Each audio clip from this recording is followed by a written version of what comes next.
आज हमारा और आपका एक परम सौभाग्य है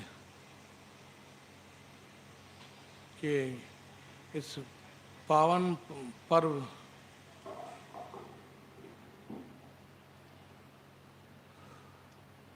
गुरु पूर्णिमा की संध्या पर गुरु महाराज के दरबार में बैठने का ये सुअवसर प्राप्त हुआ। अभी आप सुन रहे थे गुरु के बारे में। गुरु के बारे में क्या कहा जाए? सब धरती कागज करूं, लेकिन बनराज सात समुंदर से ही करूं, तब भी गुरु गुरु ना जाए। गुरु गुण का बखान नहीं कर सकते। परम पूज्य परम भागवत कहते थे कि मेरे पास जो भी गुरु महाराज के पास आता है तो मैं उस परमात्मा से प्रार्थना करता हूँ कि हे प्रभु, आपने ये मेरे पास भेज तो दिया है, आप ही की कृपा से यहाँ आया है, इसे आप पूर्ण कर दें।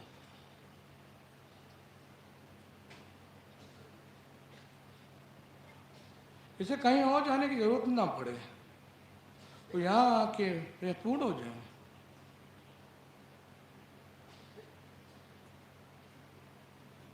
गुरु महाराज के बारे में क्या कहा जाए? इस दरबार में क्या कहा है? इस दरबार में याचक बन के आए थे लोग, दानी बन गए। सुदामा बन के आए थे, कृष्ण बन के गए। गुरु ने अपने जैसा बना दिया, उन्हें अपने से ऊपर ही ले गए।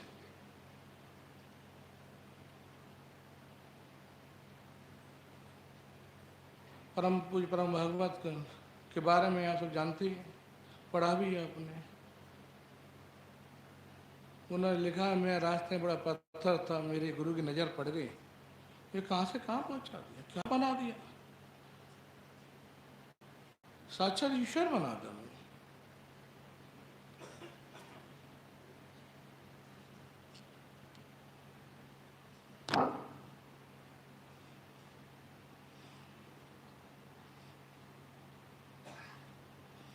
मुझे एक गाथा याद आ रही है।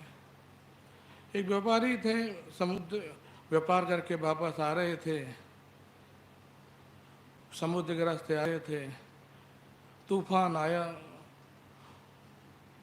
हम प्रार्थना करने लगे, गुरु महाराज आप मुझे बचा लेंगे तो मैं आपको 55 रुपया दूंगा।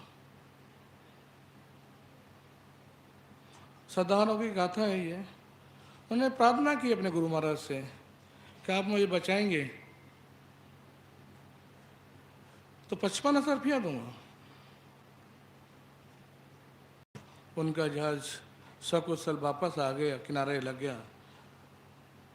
उनको अपनी प्रतिज्ञा याद आई, वो अमृतसर पहुंच गए। अमृतसर में उन्होंने देखा कि वहाँ पर गद्दी गुरु गद्दी के लिए आपस में लोग झगड़ रहे थे।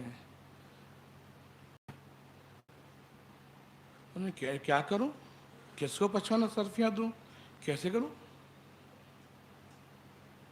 किसी ने कहा, भाई यहाँ पर इतने भी हैं, सबको 5-5 दे दो।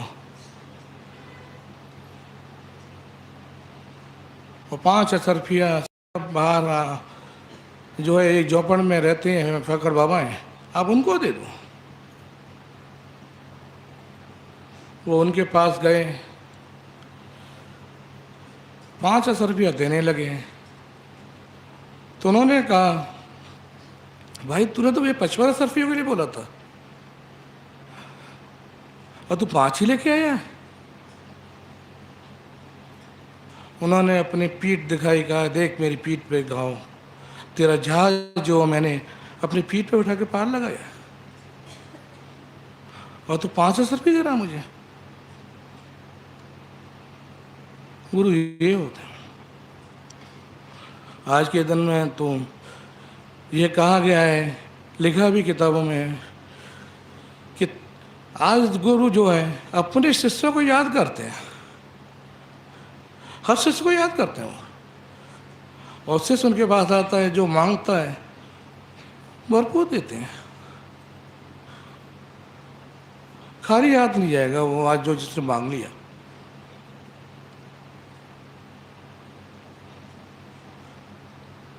फिर गुरु की महिमा अपरंपार।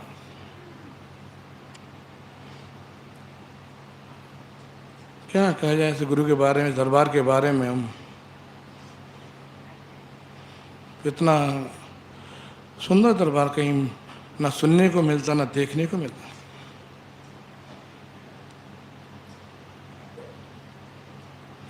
दरबार में बैठे हैं हम, आज पावन पर्व है गुरु पूर्णिमा का, गुरु के समक्ष हम सब बैठे।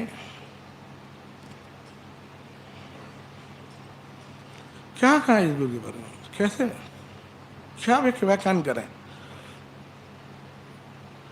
वाणी मौन हो जाती है।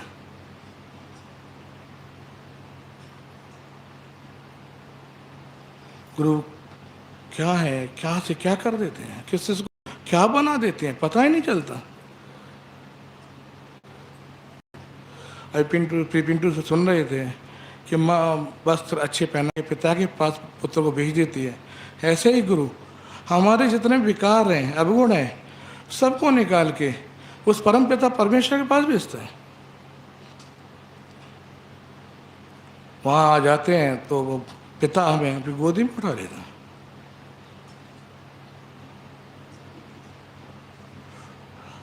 एक फकीर सूफी संत थे, गांव में रहते थे। लोग उनके पास जाते थे, उनके चस वस करते थे, चले जाते थे। गांव वाले उनका मजाक बनाते थे, भाई कौन आया, कैसे आया तुम्हारे पास, क्या तुम इनको जानते हो। मुस्करा के रह जाते थे, कुछ बोलते नहीं थे। ये चलता रहा। एक दिन वो परेशान हो गए। वो एक सिर्फ कम्बल ओढ़ा रहते थे, दुशाला ओढ़े रहते थे। तो बड़े परेशान हो गए, क्या किया जाए। तो उन्हें गांव वालों के सामने वो दुशाला उतार दिया, भाई पढ़ ले कौन कौन मेरे पास आया है, कब कब आया है। ये सूफी गुरु हमारे आज दरबार में बैठे हैं, उन्हीं से प्रार्थना है, हे प्रभु हम सब पे दया कृपा कर, हमें आज बस हमारी जो श्रद्धा है वह बस आपके नाम से बैठ गए हैं। सत्संग आता नहीं, ध्यान लगता नहीं है, बस आपने समझ बैठे, बस बैठ जाता है। आपके नाम से बैठे हैं, आप भी कृपा करने वाले हैं, हम सब पे कृपा करें, दया करें।